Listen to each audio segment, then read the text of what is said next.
ভাষায় লিখলে জিনিসটা বুঝতে সুবিধা হবে, দেন ঠিক আছে, অসুবিধা নেই।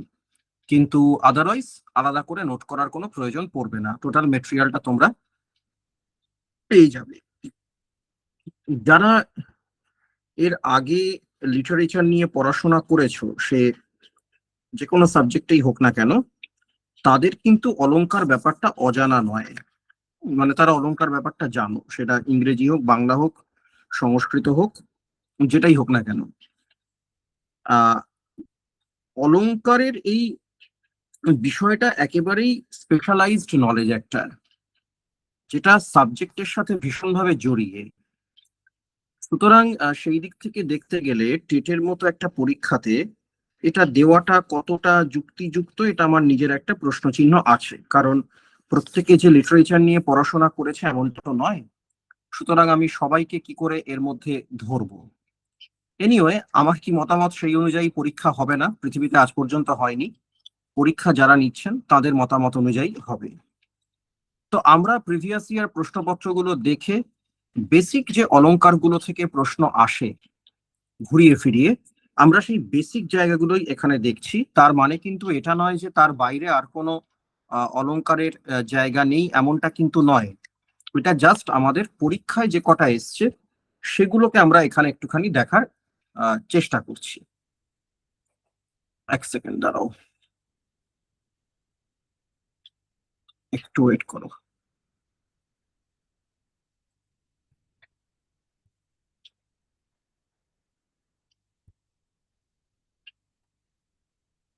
হুম, আচ্ছা, যেটা বলছিলাম যে আমি স্ক্রিনটা একটু শেয়ার করছি, একটু দেখে নাও। দাঁড়াও।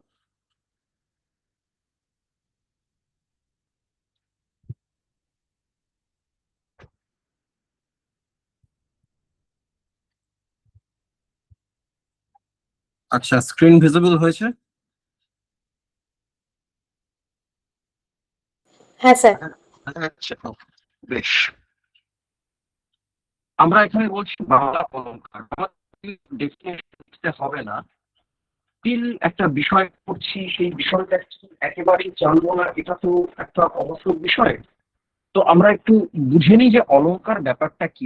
অ্যাকচুয়ালি সাহিত্য ছেড়ে দাও, সাধারণভাবে আমরা যেগুলোকে অলংকার বলি, অর্নামেন্ট বলি, সেই অর্নামেন্টের কাজটা কি, অর্নামেন্ট কেন ব্যবহার করি আমরা? অর্নামেন্ট বা অলংকার কি আমাদের দৈনন্দিন জীবনের ব্রেড অ্যান্ড বাটারের মতো একেবারে নিত্য প্রয়োজনীয় জিনিস? মানে ওটা না হলে কি জীবন চলবে না? অলংকার কি তাই? না, তা তো নয়। অর্থাৎ অলংকারের কাজটা হচ্ছে এটা আছে, অতএব সেই কারণে একটু বেটার হচ্ছে ব্যাপারটা, মানে সৌন্দর্যটা বাড়ছে। তার মানে এটা নয় যে অলংকার না থাকলে কোনো কিছুই সম্ভব নয়, তা কিন্তু নয়, সম্ভব। কিন্তু এটা থাকার জন্য সৌন্দর্য বাড়ছে, আমরা সেই কারণে অলংকার ব্যবহার করি। ভাষার ক্ষেত্রেও অলংকারটা ঠিক তাই। অর্থাৎ একটা কথাকে আমরা খুব সহজভাবে বলতে পারি, কলোকিয়াল ল্যাঙ্গুয়েজে বলতে পারি।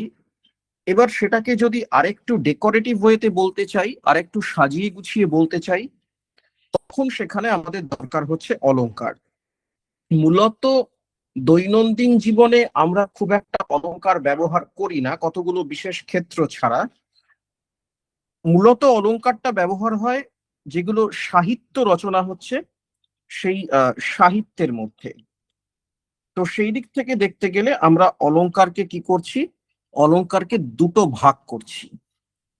প্রথম যে অংশটা, সেই অংশটাকে আমরা বলছি এটা হচ্ছে শব্দালংকার। এখানে চারটে শব্দালংকার উল্লেখ করা: অনুপ্রাস, যমক, শ্লেষ, বক্রোক্তি। কিন্তু তার মানে এটা নয় যে এই চারটের বাইরে আর কোনো ধরনের শব্দালংকার হয় না। হয়, ইংরেজিতে অ্যালিটারেশন বলা হয় এটাকে, সরি, অনুপ্রাসকে বলা হয় অ্যালিটারেশন। তো এর বাইরে আরো একাধিক শব্দালংকার হয়, কিন্তু আমরা আমাদের বেসিক জায়গাগুলো এখানে দেখে নেব। ইভেন এই যে কটা আমরা এখানে উল্লেখ করেছি, অনুপ্রাস, যমক, শ্লেষ, বক্রোক্তি, এর একাধিক শ্রেণী বিভাগ আছে, এর একাধিক ক্লাসিফিকেশন আছে, কিন্তু আমাদের দরকার নেই সেটা কোনোভাবে। আমরা মূল জায়গাটা দেখব।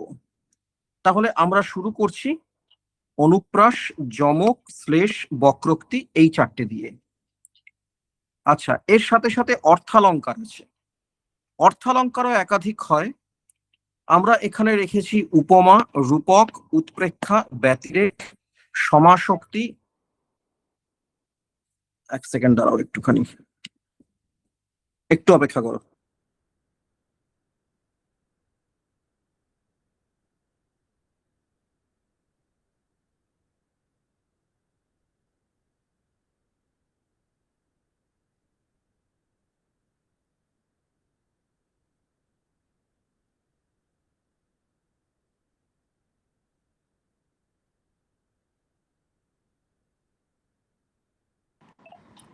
হ্যাঁ, যেটা বলছিলাম, অর্থালঙ্কার। অর্থালঙ্কারে আছে উপমা, রূপক, উৎপ্রেক্ষা, ব্যতিরেক, সমাসক্তি, ব্যজস্তুতি, স্বভাবোক্তি। তার মানে দুটো যে ভাগ আমরা করলাম, শব্দালঙ্কার, অর্থালঙ্কার, দুটোর অ্যাপ্রোচ নিশ্চয়ই আলাদা হবে, সেপারেট হবে। তাহলে প্রথম আমরা চলে আসব হচ্ছে শব্দালঙ্কারে।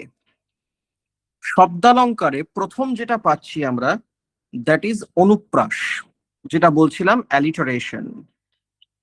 অনুপ্রাসটা কি?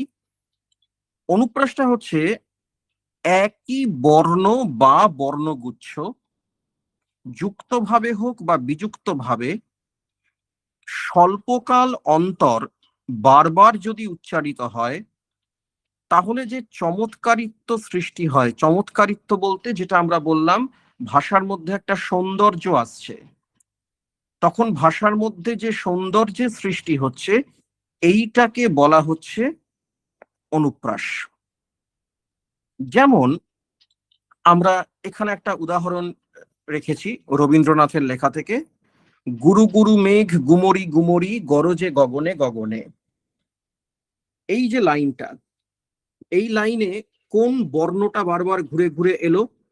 গুরু গুরু মেঘ গুমরি গুমরি গরজে গগনে গগনে, গটা বারবার ঘুরে ঘুরে আসছে। আবার যদি এখান থেকে আরেকবার ধরি আমি, গুরু গুরু, রয় হর্ষ মানে র, গুরু গুরু মেঘ গুমরি গুমরি গরজে, রয়েরও অনুপ্রাস হচ্ছে। তাহলে গয়ের অনুপ্রাস হয়েছে, রয়ের অনুপ্রাস হয়েছে। কেন? ওই যে একটাই বর্ণ বারবার ঘুরে ফিরে আসছে।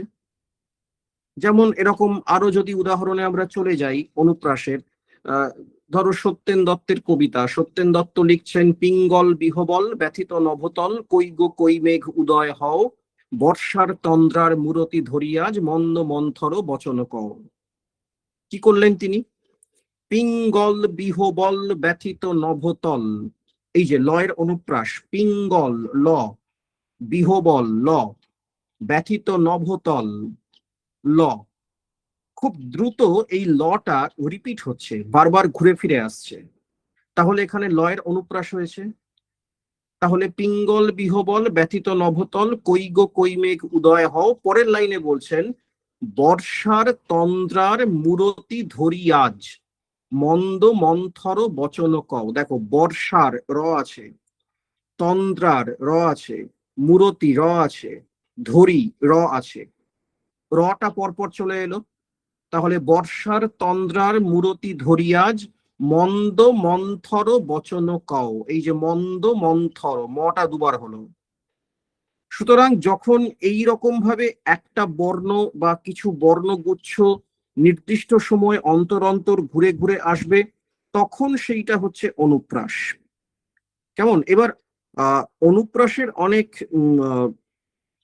ভাগ রয়েছে, আমাদের সেই ভাগগুলো দরকার নেই, আমরা জাস্ট অনুপ্রাসটা দেখবো। আচ্ছা, এবার ধরো যদি কোনো ক্ষেত্রে আমরা দেখি যে অন্তমিল, একটা আমাকে কবিতা তুলে দিল যেটা কম্প্রিহেনশন টেস্টের, অন্তমিল আছে, দুটো লাইনের মধ্যে শেষে মিল আছে। যেমন ধরো কিরকম বলা যায় অন্তমিল যুক্ত,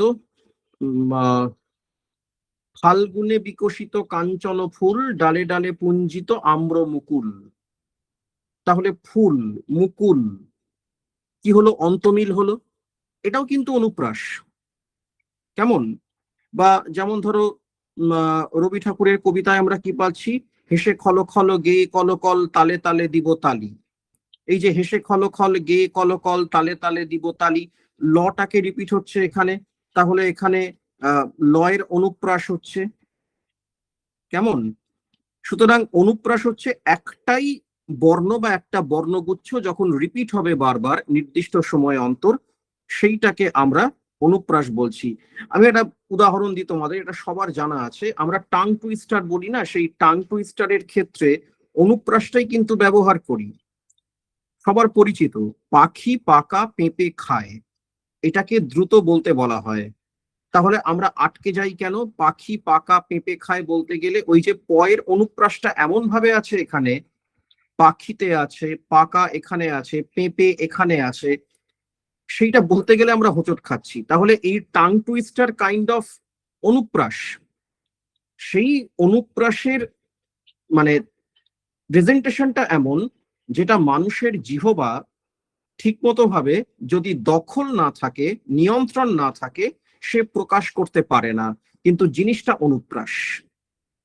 সুতরাং তোমাকে যদি কবিতা কেন, গদ্যের মধ্যেও কোনো একটা ক্ষেত্রে একটা লাইন তুলে দিল, সেখানে অনুপ্রাস থাকতে পারে। সবসময় কাব্যের মধ্যেই অনুপ্রাস থাকবে এমন কোনো নিশ্চয়তা কিন্তু নেই।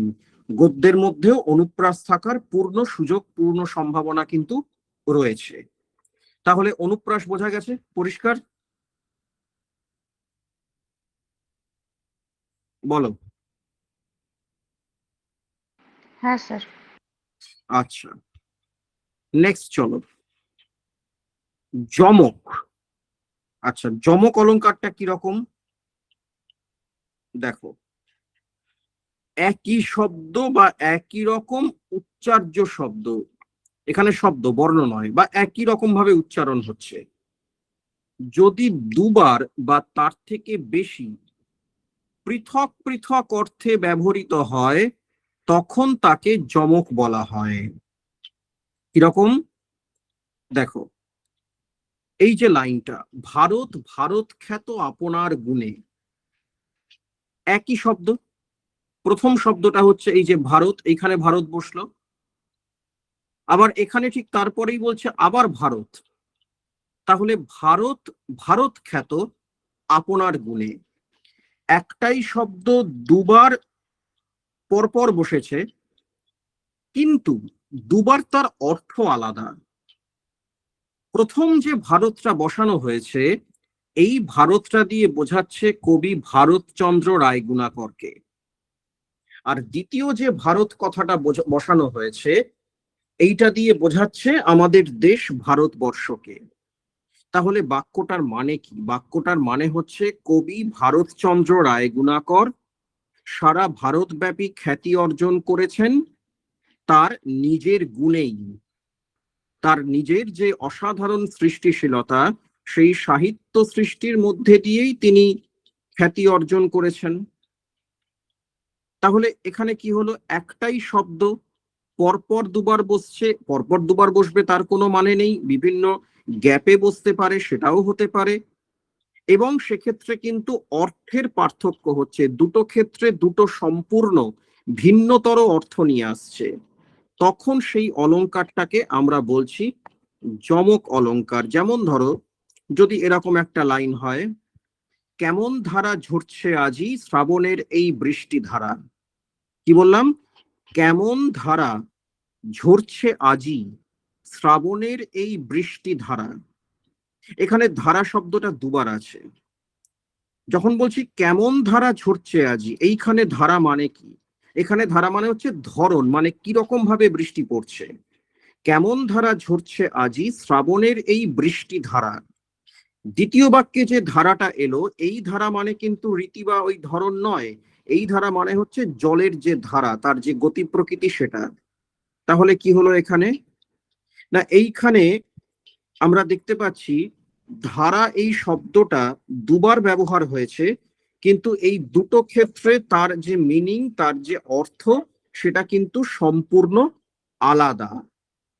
কেমন এরকম একাধিক উদাহরণ আমরা পাই যমকে আমাদের সাহিত্যে। যেমন ধরো মধুসূদন দত্তের কবিতাতে আছে, কি বলছেন, তোমার এ বিধি বিধি কে পারে বুঝিতে। দুবার বিধি শব্দটা ব্যবহার হলো। তোমার এ বিধি বিধি কে পারে বুঝিতে, একদম সেম বানান। তাহলে এই যে তোমার এ বিধি, প্রথম বিধিটা মানে কি বোঝাচ্ছে? তোমার নিয়ম, তোমার তোমার যে নিয়ম বিধি, বিধি কে পারে বুঝিতে। দ্বিতীয় বিধি মানে হচ্ছে বিধাতা, ঈশ্বরকে বলা হচ্ছে, সৃষ্টিকর্তাকে। তাহলে বাক্যটার মানে হচ্ছে যে তোমার নিয়ম হে বিধাতা কে বুঝতে পারে। সেটা বোঝানোর জন্য তিনি কি করলেন না, তিনি ওই বিধি শব্দটাকে পরপর দুবার ব্যবহার করলেন, কিন্তু দুটো আলাদা অর্থে। তোমার এই বিধি বিধি কে পারে বুঝিতে। যেমন ধরো নজরুল ইসলাম কি লিখছেন, উরুক প্রাচীর প্রাচীর ভেদি, আছে না কারার ওই লৌহ কপাট, তাতে কি বলছেন, উরুক প্রাচীর প্রাচীর ভেদি। তাহলে প্রাচীর প্রাচীর ভেদি, দুবার শব্দটা এলো প্রাচীর, কি অর্থে এলো? প্রথমটা ক্ষেত্রে প্রাচী কথাটা বোঝাচ্ছে, এটা হচ্ছে প্রাচ্য মানে পূর্ব দিক বোঝাতে। আর দ্বিতীয় যে প্রাচীর সেটা হচ্ছে দেওয়াল, একটা বাধা বোঝাতে। তার মানে বলতে চাইছেন এই যে পূর্ব দিকের যে সমস্ত দেশ, মানে পুরো কবিতাটা যদি আমরা ধরি, তাহলে পূর্ব দিক সমস্ত বাধা অতিক্রম করে বিশ্বে ছড়িয়ে পড়বে, এটা বোঝানোর জন্যই বলছেন উরুক প্রাচীর প্রাচীর ভেদি। এখন তোমাদের একটা মনে হতে পারে যে আচ্ছা, আমি যে সব ক্ষেত্রে এই কবিতাগুলো আগে থেকে জেনে থাকবো তার কি মানে আছে? তাহলে তো এটার আমি অ্যান্সার করতে পারবো না। না, এরকম কোনো ব্যাপার নেই। কিন্তু আমরা দেখছি যেগুলো আমাদের এক্সামে দিচ্ছে তার প্রত্যেকটা খুব কমন বিষয় থেকে দিচ্ছে। অর্থাৎ ধরে নেওয়া হচ্ছে যে যিনি আলাদা করে এই কবিতাগুলোর সাথে পরিচিত নন, তিনিও যেন এটাকে আইডেন্টিফাই করতে পারেন, এই রকম জায়গা থেকেই দেওয়া হয়। যদিও এই টপিকটাই দেওয়া উচিত না, কিন্তু দেওয়া যেটুকু হচ্ছে কিন্তু এই বিষয়টা যথেষ্ট গুরুত্ব দিয়ে নজর রাখা হয়েছে। সুতরাং সেদিক থেকে চিন্তার কোনো কারণ নেই যে একদমই আমি কিছুই বুঝলাম না, কাব্য চর্চা নেই, এরকমটা হবে না, কখনোই হবে না। ঠিক আছে, তাহলে যমক বোঝা গেছে, বলো।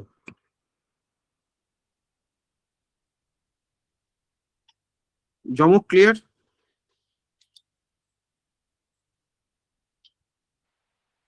হ্যাঁ স্যার, বোঝা গেছে। বেশ। নেক্সট বলা হচ্ছে পরের যে অলংকারটা আছে তার নাম হচ্ছে শ্লেষ। শ্লেষ এই কথাটা আমরা অ্যাকচুয়ালি এমনিও বলি যে শ্লেষ দিয়ে কথা বলার কি আছে, মানে শ্লেষ কথাটার অর্থটা কি? শ্লেষ মানে বলা হচ্ছে যখন একটা শব্দ কি হচ্ছে, একবারই ব্যবহার হচ্ছে। আমরা যমকে দেখেছি একটা শব্দ একাধিকবার ব্যবহার হয়েছে, শ্লেষে তা নয়, একবারই ব্যবহার হয়েছে। কিন্তু ওই একবারের মধ্যেই ভিন্ন ভিন্ন অর্থ আছে, আলাদা অর্থ আছে, তখন সেটা হচ্ছে শ্লেষ। কিরকম? আমি এই উদাহরণটা ব্যাখ্যা করি আগে, তারপরে আমি তার আরেকটা খুব পরিচিত উদাহরণে যাব। বলছে, কে বলে ঈশ্বর গুপ্ত ব্যপ্ত চরাচর, যাহার প্রভায় প্রভা পায় প্রভাকর। কোন শব্দ কি রিপিট হয়েছে এখানে? কোন শব্দ কি এখানে দুবার ব্যবহার হয়েছে? না, শব্দগুলো তো একবার করেই ব্যবহার হয়েছে। তাহলে শ্লেষ কিভাবে হচ্ছে, কি বলছে একবার দেখি। কে বলে ঈশ্বর গুপ্ত ব্যপ্ত চরাচর, যাহার প্রভায় প্রভা পায় প্রভাকর। আমরা একটা করে শব্দ নিই। ঈশ্বর, ঈশ্বর শব্দের একটা অর্থ হচ্ছে কবি ঈশ্বর গুপ্ত। আগে প্রথম অর্থটা ধরি। এবার বলছি গুপ্ত, গুপ্ত বলতে অকেজ, তিনি প্রকাশ করছেন না নিজেকে।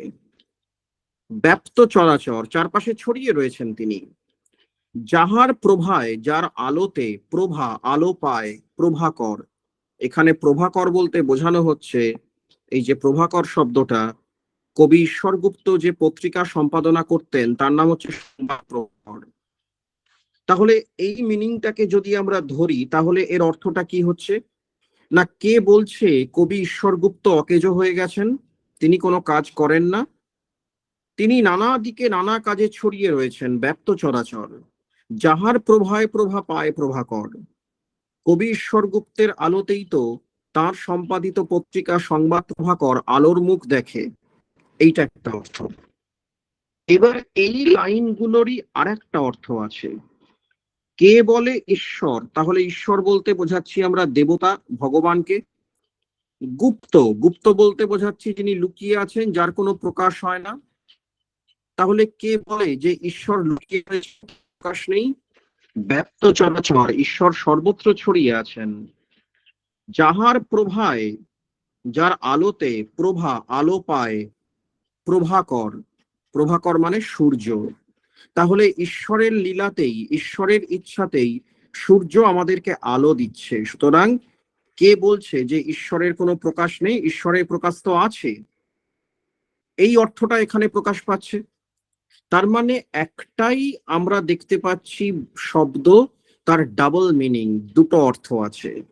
যখন এই রকম একটা শব্দে দুরকম মিনিং পাবো তখন তাকে আমরা বলছি শ্লেষ, ইংরেজিতে পান বলা হয় এটাকে। পানের আমার মনে পড়ছে না এই মুহূর্তে, শিবরাম চক্রবর্তীর লেখাতে এরকম পানিং এর প্রচুর উদাহরণ আছে। তিনি এগুলো খুব পছন্দ করতেন, এই ধরনের কথাগুলো, যে ডাবল মিনিং। যেমন আমরা যদি রায়গুণাকর ভারতচন্দ্রের সেই বিখ্যাত লেখা অন্নদামঙ্গলের একটা অংশ হয়তো আমাদের অনেকের পাঠ্য ছিল, তোমাদের নিশ্চয়ই মনে আছে, অন্নপূর্ণা ঈশ্বরী পাটনি। সেখানে কিন্তু এই শ্লেষ অলংকার প্রয়োগ করা হয়েছিল। যখন দেবী অন্নপূর্ণা তিনি মানে নদী পার হতে এসছেন এবং মাঝির কাছে নিজের পরিচয় দিচ্ছেন, তিনি তো আর বলতে পারছেন না যে আমি দেবী অন্নপূর্ণা। তার ফলে তিনি ওই শ্লেষ অলংকারের মধ্যে দিয়ে নিজের পরিচয় দিয়েছিলেন। তিনি পাটনিকে কি বলেছিলেন, যে বিশেষণে সবিশেষে কহিবারে পারি, জানহ স্বামীর নাম নাহি ধরে নারী। তাহলে আমি নানা রকম বিশেষণ দিয়ে বিষয়টাকে বোঝাবো। গোত্রে প্রধান পিতা মুখবংশজাত, পরম কুলীন স্বামী বন্দ বংশ খ্যাত। তাহলে এখান থেকে কি মানে এলো, গোত্রে প্রধান পিতা মুখবংশজাত, তাহলে আমার যে পিতার পরিবার তারা হচ্ছে মুখোপাধ্যায় বংশের ব্রাহ্মণ। পরম কুলীন স্বামী বন্দ বংশ খ্যাত, আর যে স্বামীর পরিবার শ্বশুর বাড়ি তারা হচ্ছে বন্দ্যোপাধ্যায় পরিবার, কুলীন পরিবার, ব্রাহ্মণ। এটাই তো মিনিং। কিন্তু আসলে তো এর একটা অন্য অর্থ আছে। গোত্রের প্রধান পিতা মুখবংশজাত, আমার পিতা তিনি হচ্ছেন মুখ্য প্রধান পর্বতশ্রেষ্ঠ, হিমালয় গিরিরাজ। পরম কুলীন স্বামী বন্দ বংশ খ্যাত, কুলীন কেন, তিনি সকলের বন্দনীয়। আর বন্দ বংশ ওই যে প্রত্যেকে দেবাদিদেব মহাদেবকে বন্দনা করেন, সেই কারণে বলা হচ্ছে যে বন্দ বংশ খ্যাত। তাহলে একই লাইন, তার দুটো অর্থ হচ্ছে। এবং এইভাবে দেবী অন্নপূর্ণা কি করেছিলেন, পুরো তার আত্মপরিচয় দিয়ে গেছিলেন, যে তিনি তার দুঃখ প্রকাশ করে বলছেন, শুনে মনে হচ্ছে যে তার যে পিতা তাকে এমন একটি কুলীন পরিবারে জন্ম দিয়েছেন, সরি মানে বিয়ে দিয়েছেন, সেই পরিবারে থাকার ফলে তার জীবনে অশান্তি, এবং তার ভাই সেটা সহ্য করতে পারছে না। অভিমানের সমুদ্রেতে ঝাঁপ দিলা ভাই, যে মোরে আপন ভাবে তারই ঘরে যাই। পৌরাণিক গল্প অনুসারে কি বলা হচ্ছে, দেবী অন্নপূর্ণার ভাই হচ্ছে মৈনাক, মৈনাক পর্বত সমুদ্রের তলায় লুকিয়েছিল, কথাটা তো ভুল বলছে না, কিন্তু শুনে মনে হচ্ছে যে দিদির বা বোনের এই রকম দুর্দশা দেখে ভাই এটা সহ্য করতে পারেনি, সে বোধহয় আত্মঘাতী হয়েছে, তাই না? সুতরাং আহ এই যে কথাগুলো বলা হচ্ছে এগুলো ডাবল মিনিং থাকছে।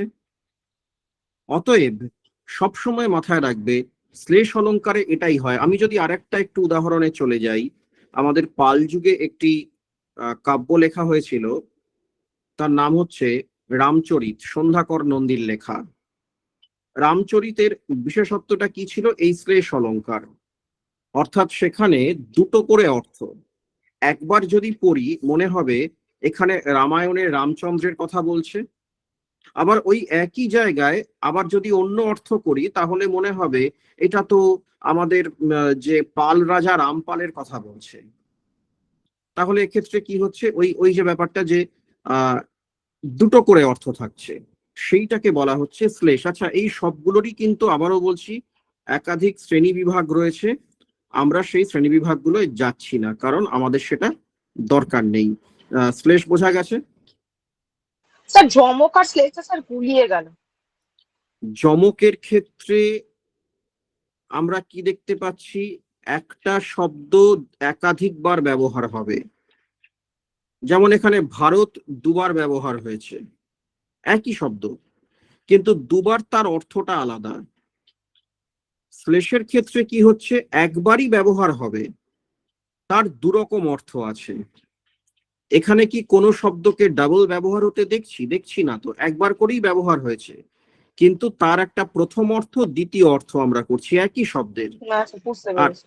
এইখানে কিন্তু শব্দটাই ব্যবহার হচ্ছে একাধিকবার, সুতরাং প্রথমবার যখন ভারত শব্দটা ব্যবহার করছি তার যা মানে, আর দ্বিতীয়বার যখন ভারত শব্দটা ব্যবহার করছি তখন তার মানেটা কিন্তু আলাদা, তার মিনিংটা কিন্তু সম্পূর্ণ আলাদা হয়ে যাচ্ছে।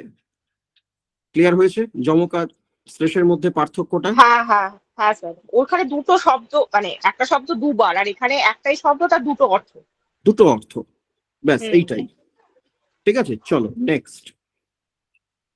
বক্রোক্তি। বক্রোক্তিটাও আমরা চলতি কথায় বলি যে ভাই এত ঘুরিয়ে পেঁচিয়ে বলার দরকার কি আছে, এত বক্রোক্তি বা এত বাঁকিয়ে বলার দরকার কি আছে, সহজ কথা সহজ করে বল না। তার মানে বক্রোক্তি হলো যে যে কথাটা আমি সহজ করে বলছি না, সেটাই হচ্ছে বক্রোক্তি। বক্রোক্তি অলংকার। এই যে কোনো কথা সোজাভাবে না বলে প্রশ্ন বা স্বরবিকৃতির মাধ্যমে বাঁকাভাবে বললে সেইটা হচ্ছে বক্রোক্তি অলংকার। যেমন এখানে আমরা একটা লাইন দেখছি, কবি রঙ্গলাল বন্দ্যোপাধ্যায়ের লেখা বিখ্যাত লাইন, স্বাধীনতাহীনতায় কে বাঁচিতে চায় হে, কে বাঁচিতে চায়। পরের লাইন ছিল, দাসত্ব শৃঙ্খল বলো কে পরিবে পায় হে, কে পরিবে পায়।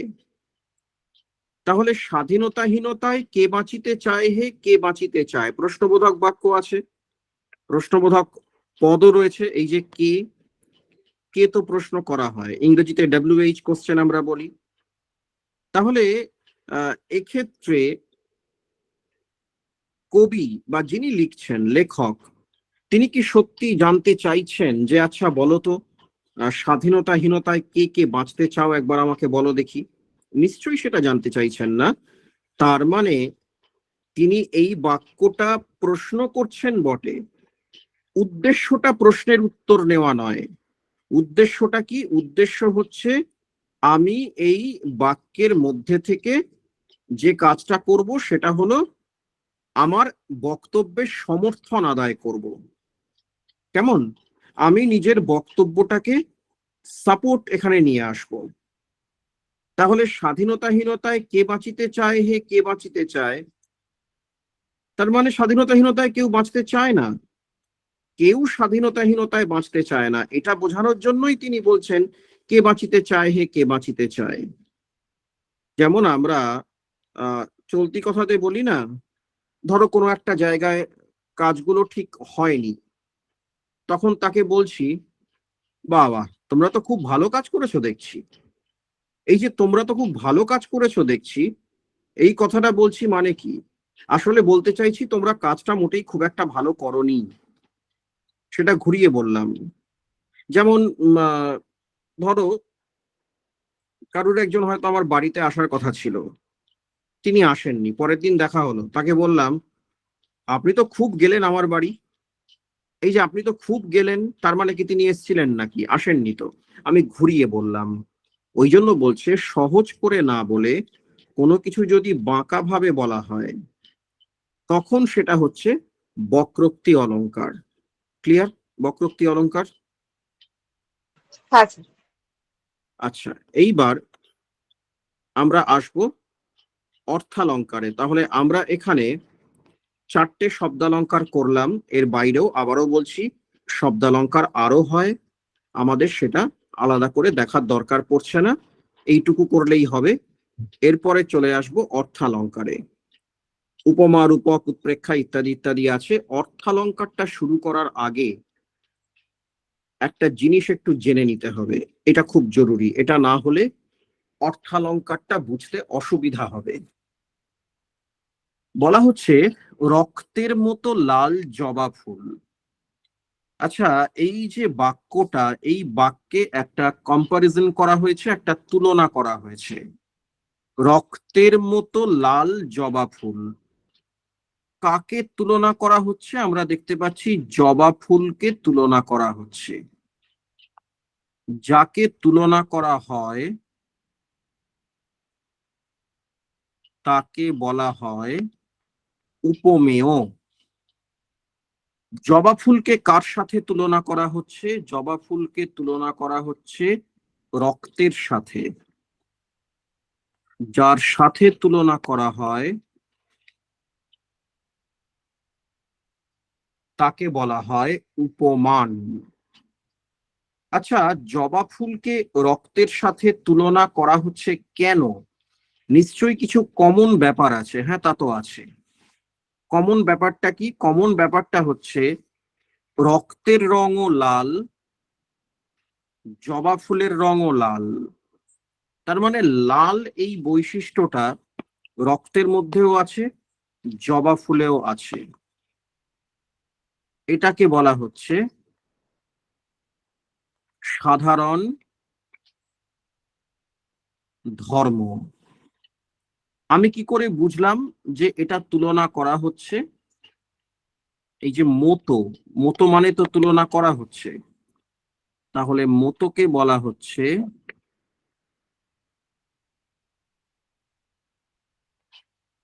তুলনাবাচক পদ। তাহলে কি হলো বিষয়টা? রক্তের মতো লাল জবা ফুল, একবার সাম আপ করি, এটা মনে রাখবো আমরা। সেটা হচ্ছে যে যাকে তুলনা করা হয় তাকে বলা হয় উপমেয়। উপমেয়কে যার সঙ্গে তুলনা করা হয় তাকে বলা হয় উপমান। উপমেয় আর উপমানের মধ্যে যেটা কমন, যেটা দুইয়ের মধ্যেই আছে, তাকে বলা হয় সাধারণ ধর্ম। আর যে পদটাকে দিয়ে এই কম্পারিজনটা বোঝানো হয়, এই তুলনা বোঝানো হয়, তাকে বলা হচ্ছে তুলনাবাচক পদ। এই হচ্ছে বিষয়টা। এইটুকু পরিষ্কার বোঝা গেছে কিনা বলো? এটা কিন্তু মাথায় রাখতে হবে, এটা ভুলে গেলে আমাদের এই জায়গাতে অসুবিধা হবে। হ্যাঁ বলো। স্যার, বোঝা গেছে। হ্যাঁ স্যার। এবং হ্যাঁ স্যার, এইটা বোঝা আমাদের গেছে। বেশ, এটা আমাদের আবার কাজে লাগবে যখন আমরা সমাস করব, সেখানেও আমাদের এই জিনিসটা আবার কাজে লাগবে। ঠিক আছে, সেটা আমি পরে না হয় সমাসের সময় আরেকবার বলে দেব। স্যার এইগুলো সংস্কৃতের সাথে অনেকটা ম্যাচ করছে স্যার। হ্যাঁ, ম্যাচ করতেই পারে, কোনো অসুবিধা নেই। সাহিত্য তো, অসুবিধা কি আছে? এবং কিছুটা তো ধারণা, তো দর্শনগত বিষয় না, সুতরাং থাকতেই পারে, কোনো সমস্যা নেই সেখানে। ওই তো বললাম তো, ইংরেজি, বাংলা, সংস্কৃত, যে কোনো ভাষা, আমি অন্য ভাষা অত জানি না, সংস্কৃত আমি জানি না। 7-8-এ পড়লে কি আর শুধু সংস্কৃত জানা যায়? সুতরাং সেটা আমি জানি না অতটা, কিন্তু আহ বিভিন্ন ভাষাতে অলংকার আছে, সব ভাষাতেই আছে অলংকার। সাহিত্য রচনা হচ্ছে ডেফিনেটলি অলংকার থাকবে। আচ্ছা, এইবার দেখো, প্রথম চলে আসি উপমা অলংকার। কি বলা হচ্ছে? একটা বাক্যে যদি উপমেয় আর উপমান, এই দুটোর মধ্যে সাদৃশ্য দেখানো হচ্ছে, মিল দেখানো হচ্ছে, তখন হচ্ছে উপমা অলংকার। কেমন? তাহলে এই যে লাইনটা, আনিয়াছি ছুরি তীক্ষ্ণ দীপ্ত প্রভাত রশ্মি সম, লাইনটাকে যদি একটুখানি আমরা স্ক্যান করি, তাহলে কি পাচ্ছি? আনিয়াছি ছুরি, কিরকম ছুরি? তীক্ষ্ণ, একদম ধারালো, দীপ্ত, ভীষণভাবে প্রকাশিত, প্রভাত রশ্মি সম। তাহলে এই যে বাক্যটা, এই বাক্যে কাকে তুলনা করা হচ্ছে? আমরা দেখতে পাচ্ছি ছুরিকে তুলনা করা হচ্ছে। তাহলে ছুরি হচ্ছে উপমেয়। কিরকম ছুরি? এই যে সমমানের সমান, কিসের সমান? প্রভাত রশ্মির সমান। তাহলে এটা হচ্ছে উপমান, কারণ এখানে তো প্রভাতরশ্মি সকালের আলোকে ছুরির সাথে তুলনা করা হচ্ছে না, ছুরিটাকে তুলনা করা হচ্ছে যে এমন একটা ছুরি এনেছি যেটা ভীষণ ধারালো, তীক্ষ্ণ, স্কর্চিং যেটাকে আমরা বলি ইংরেজিতে। সকালের যে সূর্যের তীব্র আলো, সেই তীব্র আলো যেভাবে একেবারে তীক্ষ্ণ প্রকাশিত হয়ে উজ্জ্বল ভাবে মানুষের গায়ে এসে লাগে, এই ছুরিটাও ঠিক সেরকমই। তার মানে আমরা যদি আরেকটুখানি এখান থেকে দেখার চেষ্টা করি, তীক্ষ্ণ দীপ্ত, এইটাকে আমরা বলতে পারি সাধারণ ধর্ম, যেটা উপমেয় উপমান দুটোর মধ্যেই আছে। কিন্তু আলটিমেটলি কি হলো, যেটা হলো সেটা হচ্ছে যে উপমেয় উপমানের মধ্যে মিলটা দেখানো হলো। দেখানো হচ্ছে যে ছুরি যেমন তীক্ষ্ণ দীপ্ত, ওই প্রভাতরশ্মির মতোই, সকালের আলোর মতোই, তখন সেটা হচ্ছে উপমা অলংকার। এই যে বলছে না কবিতায় যে নীল আকাশটা যেন ঠিক একখানা খাতার পাতা, নীল আকাশটা যেন ঠিক একখানা খাতার পাতা। তাহলে এখানে উপমেয় হচ্ছে নীল আকাশ যেন একখানা খাতার পাতা, কার সাথে তুলনা করছি? উপমান হচ্ছে খাতার পাতা। তাহলে নীল আকাশ আর খাতার পাতা, এই দুটোকে আমরা এখানে যেটা করলাম, কম্পেয়ার করলাম, তুলনা করলাম, তার মানে এটা হচ্ছে উপমা অলংকার। তাহলে উপমা অলংকার বোঝা গেছে। উপমাটা বোঝা কিন্তু খুব সহজ। ক্লিয়ার? হ্যাঁ স্যার, একটা জিনিস একটু মাঝে মাঝে গুলিয়ে যাচ্ছে, সেটা হচ্ছে উপমেয় আর উপমানটা। মানে এটা যদি একবার বলেন, মানে যেমন আনিয়াছি ছুরি, আবার আগেটা স্যার আকাশকে খাতার সাথে তুলনা করা হচ্ছে, মানে এক্ষেত্রে কোনটা উপমেয়টা, মানে কোনো সব মানে কি বলবো, মানে বলার কোনো রকম বাক্যটাকে ভাঙো, বাক্যটাকে দেখে। বাক্যটাকে ভাঙো ভালো করে। আনিয়াছি ছুরি, একটা ছুরি এনেছি। ছুরিটা কিরকম? তীক্ষ্ণ দীপ্ত, ছুরিটা ভীষণ ধারালো, ছুরিটা ভীষণ একেবারে খোলা তলোয়ারের মতো, মানে প্রকাশিত। কিরকম প্রকাশিত? প্রভাত রশ্মি সম, ওই সকালের আলো যেমন খুব তীক্ষ্ণ, একেবারে দীপ্ত, চারপাশে প্রকাশিত হয়ে থাকে, সেই সকালের আলোর মতো এই ছুরিটা। তাহলে বাক্যের মানেটা কি হলো? ছুরিটাকে তো তুলনা করা হচ্ছে, সেই ছুরিকে তুলনা করা হচ্ছে প্রভাত রশ্মির সাথে, সূর্যের আলোর সাথে। তুমি যদি বাক্যগুলোকে অ্যানালিসিস করো, একটুখানি ঠান্ডা মাথায় বাক্যগুলোকে যদি ক্রিটিক্যালি জাজ করতে করতে যাও, তাহলেই কিন্তু তুমি জিনিসটা বুঝতে পারবে। কেমন? যেমন যেটা বললাম যে নীল আকাশটা যেন ঠিক একখানা খাতার পাতা, একদম সহজ কথা তো। নীল নীল আকাশ আকাশটা, উপমেয়। আমি নীল আকাশটাকেই এখানে প্রায়োরিটি দিচ্ছি, আমি এটাকেই তুলনা করছি। নীল আকাশটা কিরকম ভাই, যেটা যেটা তুমি দেখে এলে? নীল আকাশটা না দেখে মনে হচ্ছে যেন একদম পুরো খাতার পাতা। তার মানে নীল আকাশটাকে আমি খাতার পাতার সাথে তুলনা করছি, কম্পেয়ার করছি। তাহলে নীল আকাশ হচ্ছে উপমেয়, আর খাতার পাতা হচ্ছে উপমান, আর যেন হচ্ছে তুলনাবাচক শব্দ। যেমন এরকম যদি একটা লাইন আছে যে বলছে যে বুলবুলির ডানা দুটি হরিণের চোখের মতো কালো, বুলবুলির ডানা দুটি হরিণের চোখের মতো কালো। তাহলে বুলবুলির ডানা সেটা কিরকম? না বলছি হরিণের চোখের মতো কালো। তাহলে তুলনা করছি বুলবুলির ডানাকে, বুলবুলির ডানা হচ্ছে উপমেয়। কার সঙ্গে তুলনা করলাম বুলবুলির ডানাকে? না হরিণের চোখের সাথে।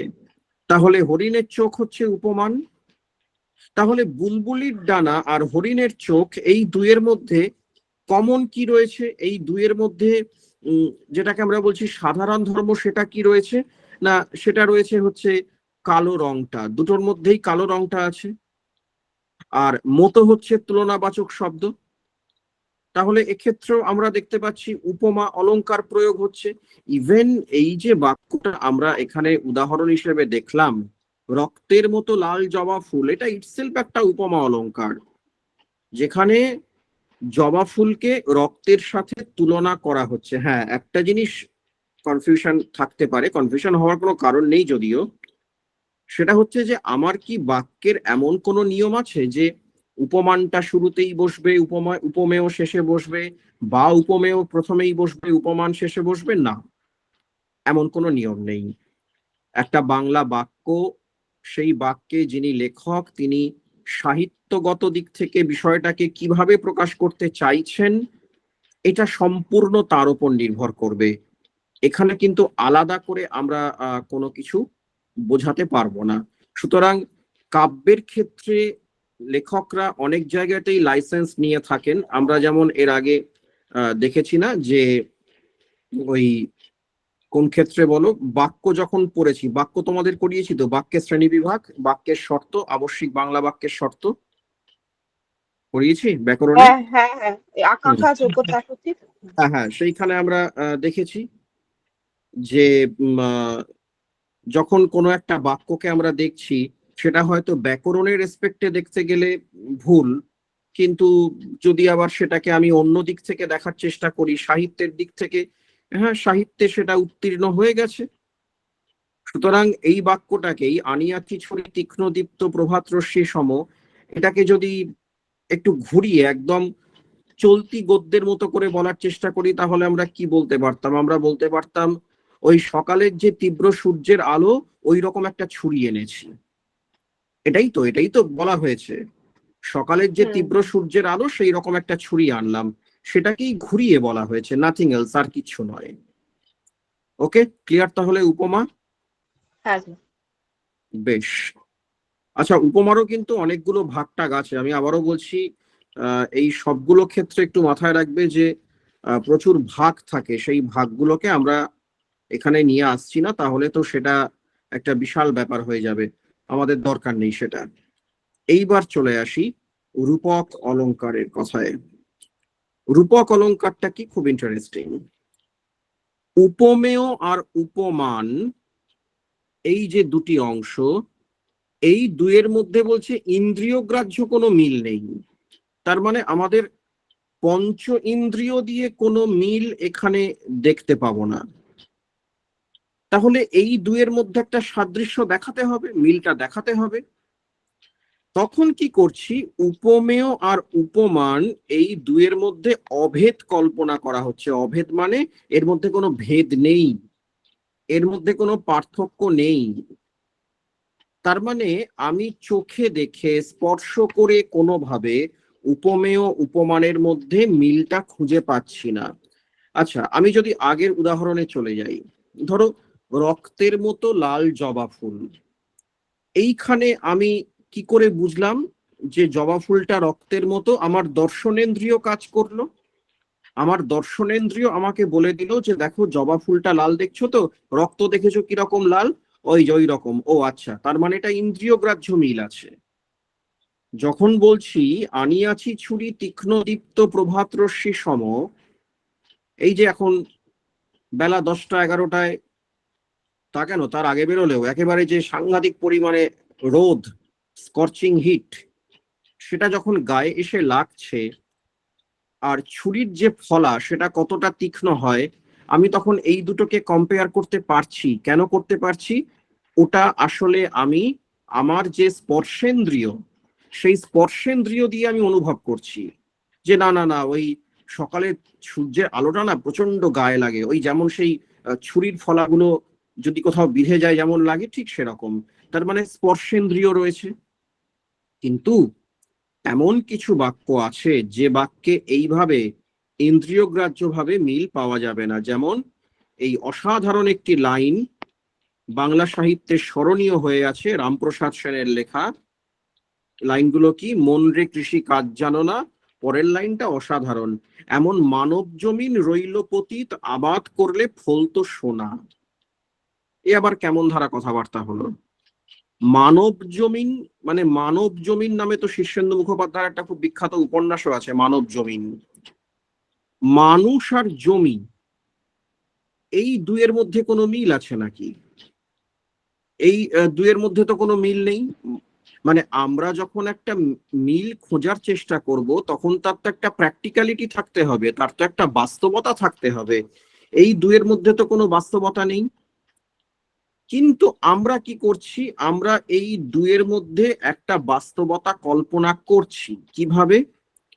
একটা জমি, জমিন মানে তো জমি, জমিটা আমি কিনেছি বা আমার আছে পৈতৃক সূত্রে, সেই জমিটা বছরের পর বছর ধরে পড়ে আছে। এই যে জমিটা পড়ে আছে, জমিতে কোনো চাষাবাদ করছি না, কিছু করছি না। আচ্ছা, সেই জমি থেকে আমি কোনো রিসোর্স পাবো? সেই জমি থেকে আমি কোনো ধরনের কোনো ইতিবাচক ফলাফল পাবো? পাবো না তো। হ্যাঁ, জমিটা যদি আমি চাষ করতাম, কিছু কাজ করতাম সেই জমিটাকে নিয়ে, তাহলে সেখান থেকে আমি হয়তো কিছু পেতে পারতাম, পেতাম, অবশ্যই পেতাম। তাহলে জমি ফেলে রাখলে হবে না, মানে আমার জমিটা আছে, অতএব আমি বিপুল সম্পত্তির অধিকারী, এটা ভাবার কোনো কারণ নেই। তাহলে একমাত্র জমিকে যদি কর্ষণ করা যায়, জমিকে যদি চাষ করা যায়, তাহলেই সেই জমি থেকে ফসল পাওয়া যেতে পারে। একইভাবে আমরা কল্পনা করছি এই যে মানুষের জীবন, মানুষও হচ্ছে সেই জমির মতো, এবং মানুষ তার জীবনে যদি কোনো ধরনের সুকৃতি, ভালো কাজ না করে, কোনো ধরনের গুণের চর্চা না করে, কোনো ধরনের সৃষ্টিশীলতার চর্চা না করে, তাহলে তার জীবন বৃথা। তাহলে সে, তার জীবনটা সার্থক হবে না, তার জীবনে সোনা ফলবে না। এটাকে যদি আমরা এই পাঠ্য বিষয় অলংকার এর বাইরে গিয়ে একেবারে প্র্যাকটিক্যাল বাস্তব জীবনের অভিজ্ঞতায় দেখি, বিষয়টা তো তাই, তাই না?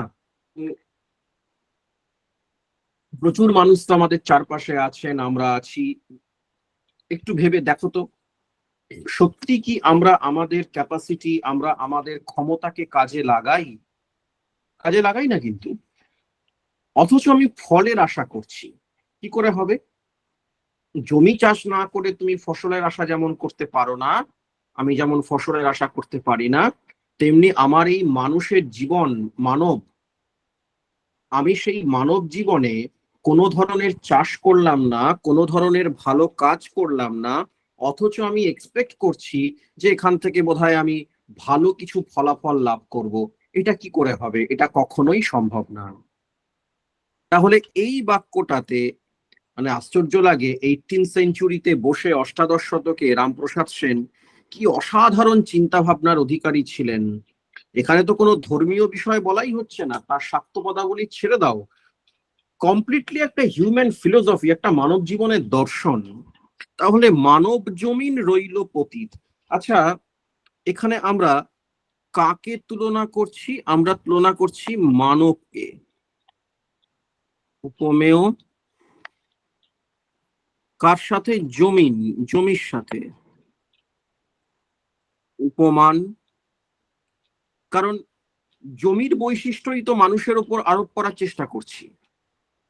কিন্তু মুশকিল হচ্ছে মানুষ আর জমি, এই দুটোর মধ্যে কোনো ইন্দ্রিয়গ্রাহ্য মিল নেই, কোনো লজিক্যাল মিল নেই। ইন্দ্রিয়গ্রাহ্য তো ছেড়ে দাও, যুক্তিগ্রাহ্য কোনো মিল নেই। তাহলে মিলটা আমরা কি করছি? আমরা মিলটা কল্পনা করছি, ভেবে নিচ্ছি যে না, উপমেয় উপমানের মধ্যে অভেদ রয়েছে, না এদের মধ্যে না কোনো ভেদ নেই, এদের মধ্যে না কোনো পার্থক্য নেই। এটা আমি ভেবে নিচ্ছি। আমি এটা ভেবে নিচ্ছি বলেই আমরা এটাকে কি বলছি? আমরা এটাকে বলছি রূপক অলংকার। যেমন আমরা পরে সমাস করার সময় দেখব, বলা হচ্ছে না যে ধরো কিরকম, আচ্ছা, ক্রোধাগ্নি ধরো, ক্রোধে অগ্নিহোত্র তিনি, জ্বলছে সর্বক্ষণ। ক্রোধাগ্নি, আগুন আর রাগ, এই দুয়ের মধ্যে কোনো ইন্দ্রিয়গ্রাহ্য মিল আছে নাকি? নেই তো।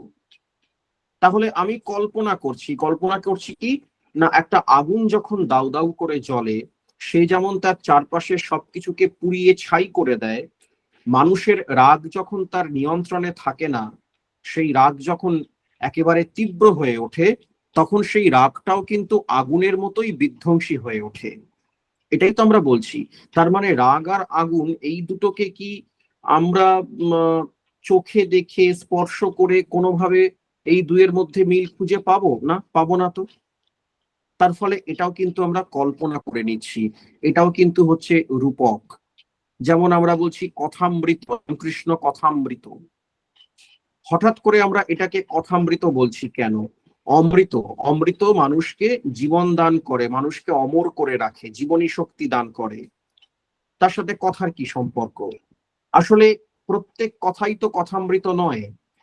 তাহলে ওই গ্রন্থে শ্রী শ্রী রামকৃষ্ণ দেবের যে সমস্ত কথাগুলো রয়েছে, সেই কথাগুলো মানুষকে জীবনে একটা জীবনী শক্তি সঞ্চার করবে। সেই কারণে আমি ধরে নিচ্ছি এটা হচ্ছে কথামৃত, এমন একটা কথা যেটা অমৃতের মতো। অমৃত যেমন ভাবে জীবনী শক্তি দান করে, এই কথাগুলো ঠিক একইভাবে জীবনী শক্তি দান করে, সেই কারণে এটাকে আমরা বলছি কথামৃত। তাহলে রূপক অলংকার কি হলো? উপমেয় উপমান দুটো তো থাকবেই, কিন্তু সেই দুটোর মধ্যে কোনো ইন্দ্রিয়গ্রাহ্য মিল থাকবে না। আমরা মিলটা কল্পনা করব, ধরে নেব এই দুইয়ের মধ্যে কোনো মিল নেই। এবং ভেবে দেখো, রক্তের মতো লাল জবা ফুল, এইটা বোঝানোর জন্য আমাকে 10টা কথা খরচ করতে হয়নি।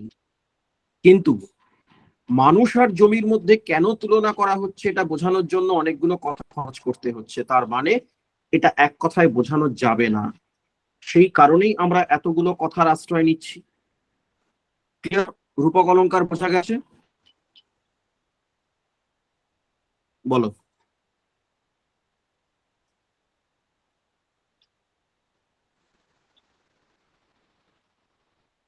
বেশ, আমি তাহলে ধরে নিচ্ছি রূপক অলংকার পরিষ্কার বুঝতে পেরেছো। আমাদের আরো কিছু বাকি রইল, উৎপ্রেক্ষা, ব্যতিরেক, সমাসক্তি, ব্যজস্তুতি, স্বভাবোক্তি। নেক্সট ক্লাসে আমরা এগুলো কমপ্লিট করব। আমি এইটা কমপ্লিট করার পরে তোমাদের এই পিডিএফটা দিয়ে দেব। আর নেক্সট ক্লাসে এটা কমপ্লিট করার পরে নতুন টপিক শুরু করব আমরা। পেডাগজির কিছু টপিক করা যেতে পারে। পেডাগজির লাস্ট কি করেছি আমরা?